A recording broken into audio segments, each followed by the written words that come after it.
He 1960s did not just change the Western, they dismantled it, stripped it of certainty, and rebuilt it in dust, blood, and regret. This was the decade when heroes aged, myths collapsed, and violence finally had consequences.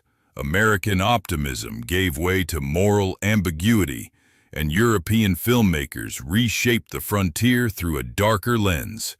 These are 15 must-watch westerns from the 1960s, stories where the Old West stopped pretending and started telling the truth. Number 15, The Magnificent Seven, 1960. The Magnificent Seven opens the decade by redefining what a Western ensemble could be. Inspired by Akira Kurosawa's Seven Samurai, the film transplants the story into a Mexican village terrorized by bandits. But its true focus is not the villagers. It is the hired guns who agree to defend them.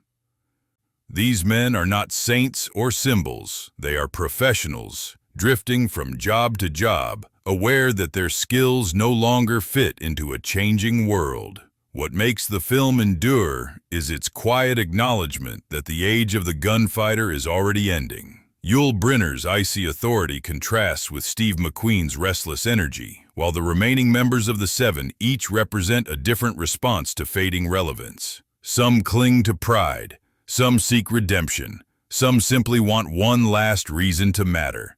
The violence is clean by later standards, but the emotional weight is not. Death is permanent. Victories feel hollow.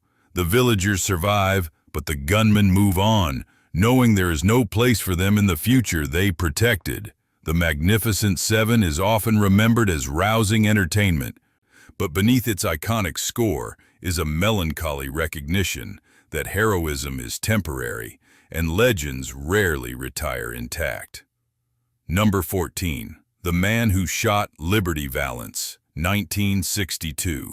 John Ford's The Man Who Shot Liberty Valance is not a Western about gunfights. It is a Western about stories, who controls them, who benefits from them, and who gets erased in the process.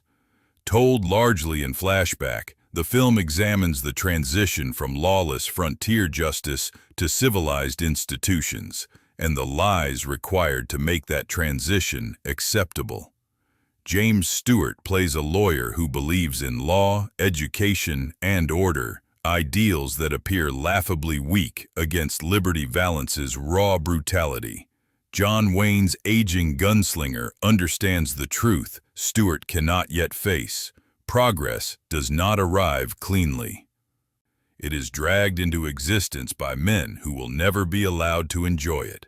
The film's famous line about printing the legend instead of the truth becomes its thesis. The West, Ford suggests, was not built on moral clarity, but on convenient myths that smoothed over violence and compromise. Shot largely on sound stages, the film feels claustrophobic and deliberate, reinforcing the idea that history itself is a constructed space. Liberty Valance marks the moment when the classical Western turned inward, questioning its own foundations and asking whether the stories America told itself were ever honest to begin with. Number 13, Ride the High Country, 1962. Ride the High Country is one of the most quietly devastating Westerns ever made. On the surface, it is a simple story about two aging lawmen escorting gold through dangerous territory. In reality, it is an elegy for men who have outlived the values they once embodied. Joel McCrea and Randolph Scott play former partners who now stand on opposite sides of integrity. One still believes in honor, even when it costs him everything. The other has learned to compromise just enough to survive. Their journey becomes a moral reckoning, not with outlaws, but with themselves. Director Sam Peckinpah fills the film with moments of discomfort rather than spectacle. Violence is abrupt and personal. Landscapes feel indifferent rather than majestic. When tragedy arrives, it is not stylized, it is final.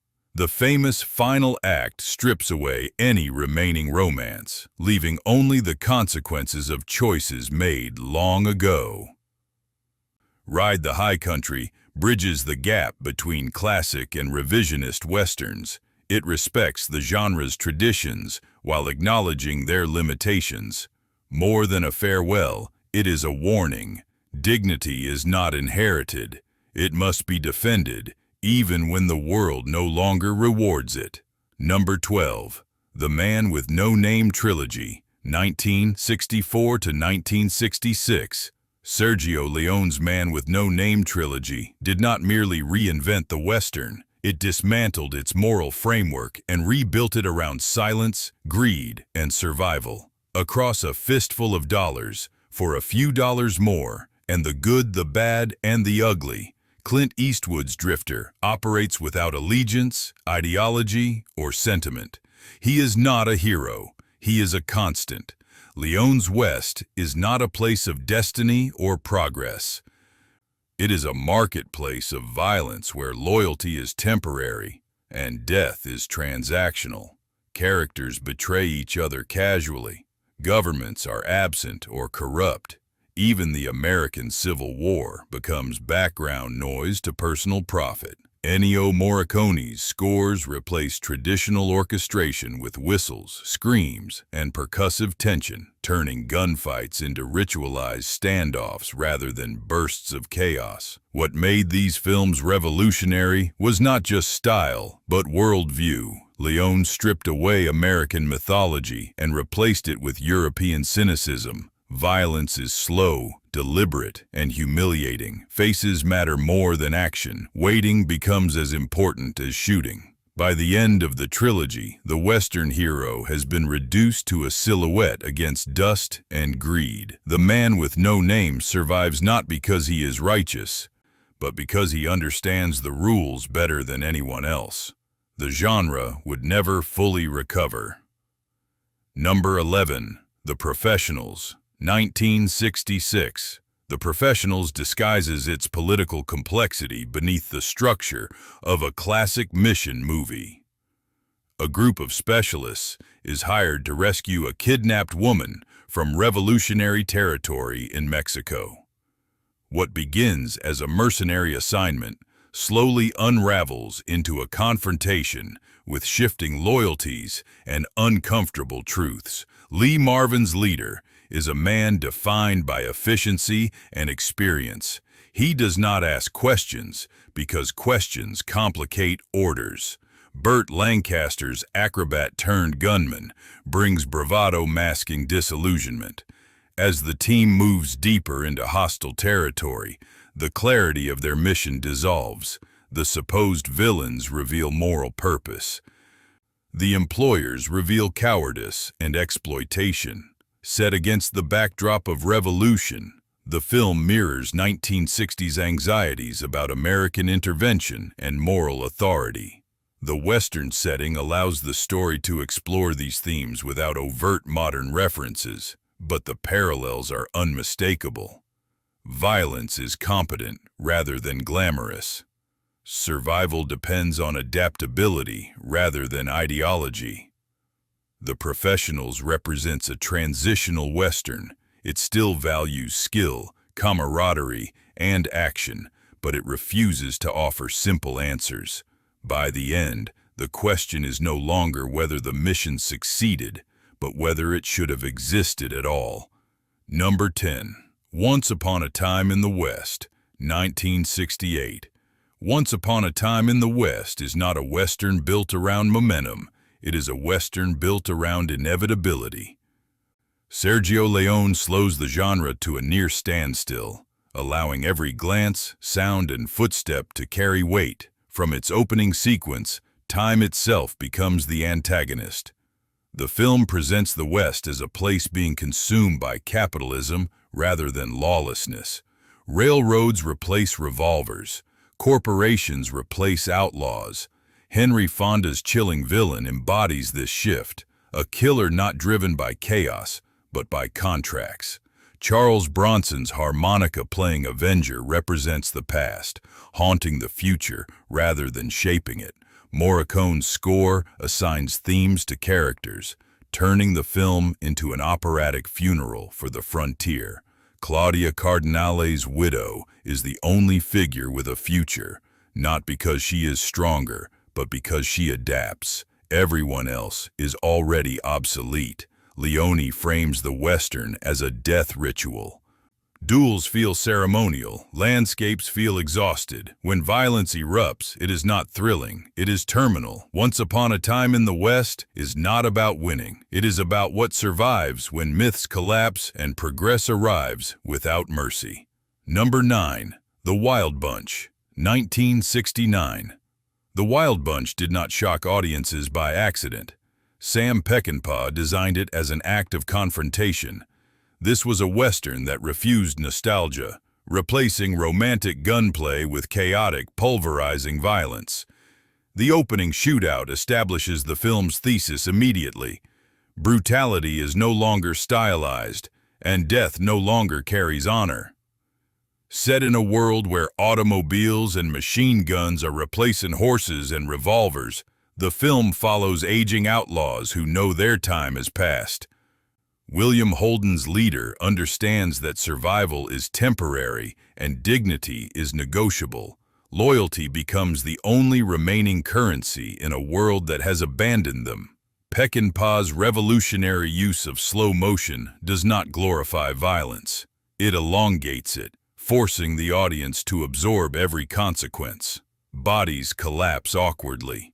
Innocents are caught in the crossfire. The West is no longer a testing ground for virtue. It is a slaughterhouse shaped by progress. The final massacre is not a last stand for justice. It is an act of defiance against irrelevance. The men choose how they will end, even if that choice guarantees annihilation. The Wild Bunch closed the decade by shattering the Western's moral safety net, leaving nothing behind but smoke, blood, and silence. Number 8. True Grit, 1969. True Grit stands at an intersection between old and new Western traditions. On the surface, it offers a familiar tale of revenge and frontier justice. Beneath that structure lies a story about stubbornness, perspective, and generational conflict. John Wayne's Rooster Cogburn is not a mythic lawman. He is loud, flawed, and physically deteriorating. His bravery borders on recklessness, and his morality is shaped more by instinct than reflection. What grounds the film is Kim Darby's Maddie Ross, a young woman whose rigid sense of justice exposes the inconsistencies of the adults around her. The film refuses to romanticize vengeance. Maddie's quest costs her innocence and bodily harm. Rooster's heroics come at a price that lingers beyond the final gunfight. Even victory feels compromised. True Grit resonated with audiences because it acknowledged change without surrendering tradition. Wayne's Oscar-winning performance feels like a farewell to the classic Western hero, still defiant but increasingly out of place. The film suggests that grit is not about toughness alone, but about endurance in a world that offers no clean resolutions. Number 7. The Great Silence, 1968. The Great Silence is one of the bleakest westerns ever produced. Set in a frozen landscape rather than sun-scorched plains, the film immediately signals its intent to defy expectation. Sergio Corbucci strips the genre of warmth, replacing it with silence, snow, and moral despair. Jean-Louis Trintignant's mute gunslinger is not a savior. He is a symptom of a broken system where the law protects bounty hunters and criminalizes poverty. Klaus Kinski's villain operates within legal boundaries, exploiting corruption rather than opposing it. What makes the film unforgettable is its refusal to compromise. Violence is cold and sudden. Hope is systematically dismantled. The ending does not offer justice or redemption. It offers consequence. Released during a period of political unrest, The Great Silence reflects a world where institutions fail and idealism dies quietly. It stands as a direct rejection of the Western's traditional promise that order will prevail.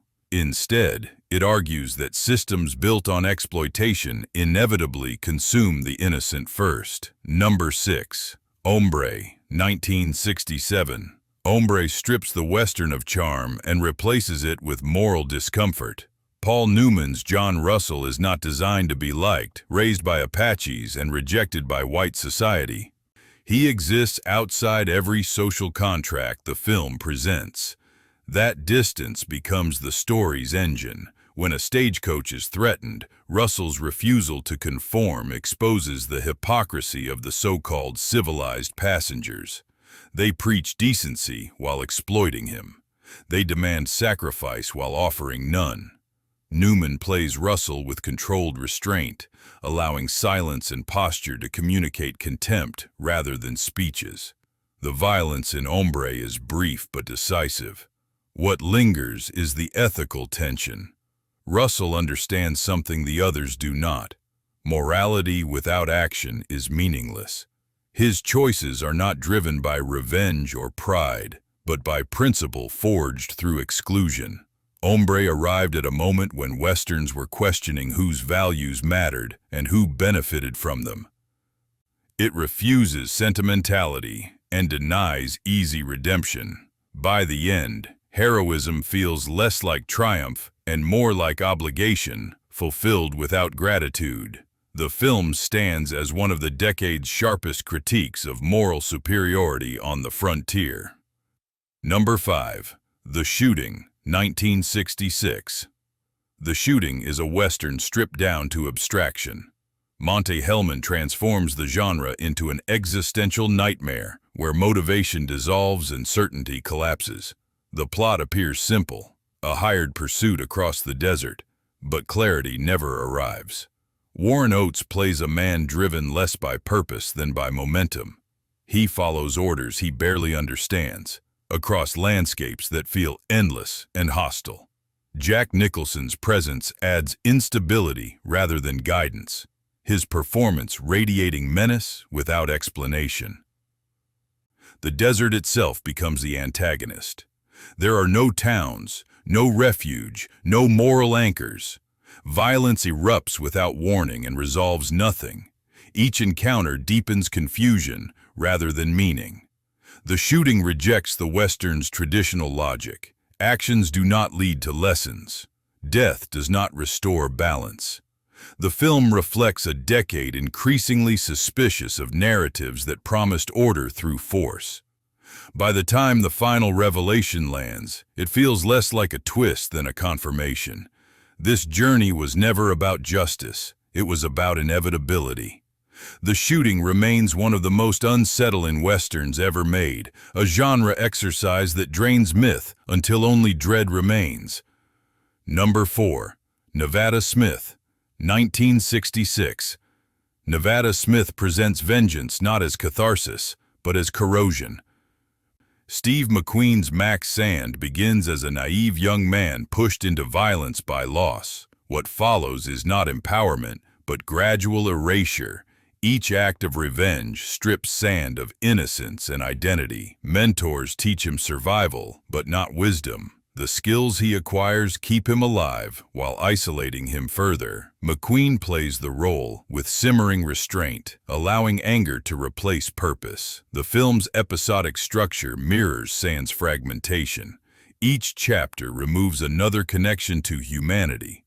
By the end, revenge has succeeded, but fulfillment has vanished. Nevada Smith reflects the 1960s shift toward antiheroes shaped by trauma rather than ideals.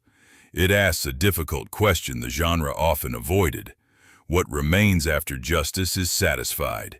The answer is bleak. The frontier offers no healing, only movement, only survival.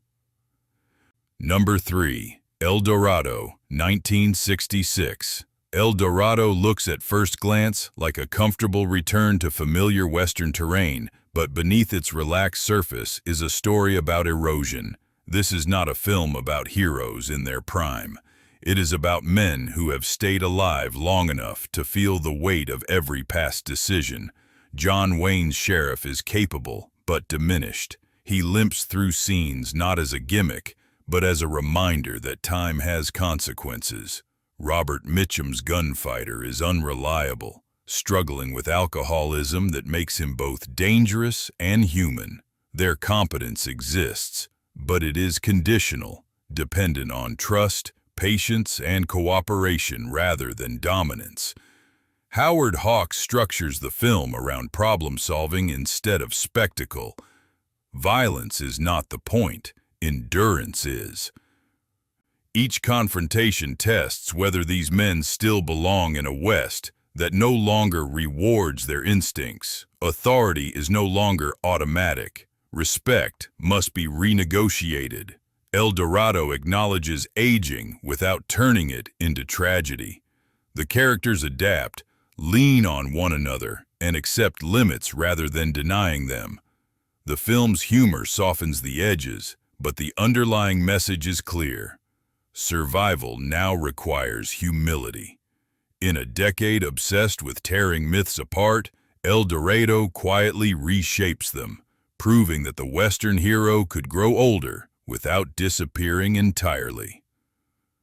Number 2. The Alamo, 1960. The Alamo stands at the threshold of the decade, carrying the full weight of classical Western idealism before it begins to fracture. Directed by and starring John Wayne, the film frames its story not around victory, but around sacrifice chosen knowingly and without illusion. From the beginning, the defenders understand their fate. The drama does not come from whether they will survive, but from why they stay. Wayne presents courage as resolve rather than bravado, emphasizing duty over spectacle. Even in its grand scale, the film carries a somber tone, aware that heroism here is inseparable from loss. Critics have long debated the film's historical framing, but within the genre, The Alamo functions as a final declaration of belief. It insists that ideals are worth dying for, even when history refuses to reward them. The characters are less complex than those in later 1960s Westerns, but that simplicity is intentional. As the decade progresses, Westerns would question every assumption this film makes. Violence would become uglier. Morality would fracture. Authority would erode. The Alamo stands as the genre's last unguarded statement of faith, delivered just before doubt took over. Number 1. The Wild Bunch, 1969. The Wild Bunch earns its place as the defining Western of the 1960s because it does what no film before it dared to do. It declares the genre morally exhausted and refuses to offer replacement myths. Sam Peckinpah does not mourn the passing of the Old West. He exposes the damage it left behind. Set at the moment when the frontier is being swallowed by modern weapons and mechanized power, the film follows outlaws who understand they are obsolete. William Holden's Pike Bishop is not fighting for justice or freedom. He is fighting for control over how his story ends. Loyalty becomes the last remaining value in a world that has stripped away honor, law, and purpose. Peckinpah's violence is revolutionary, not because it is graphic, but because it is accusatory. Slow motion forces the audience to witness every consequence.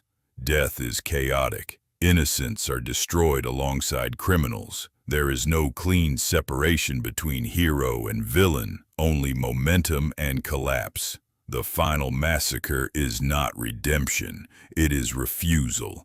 The men choose annihilation over surrender to irrelevance. That choice is neither noble nor meaningless. It is human. The Wild Bunch closes the decade by ending the Western's illusions. Progress does not civilize. Violence does not resolve. Legends do not survive. What remains is the cost and the silence after the gunfire fades. The Westerns of the 1960s did not fade quietly. They confronted their own myths and dismantled them on screen. Heroes aged. Violence lingered. Progress demanded payment. By the decade's end, the frontier was no longer a promise. It was a reckoning, and the genre was stronger for telling the truth.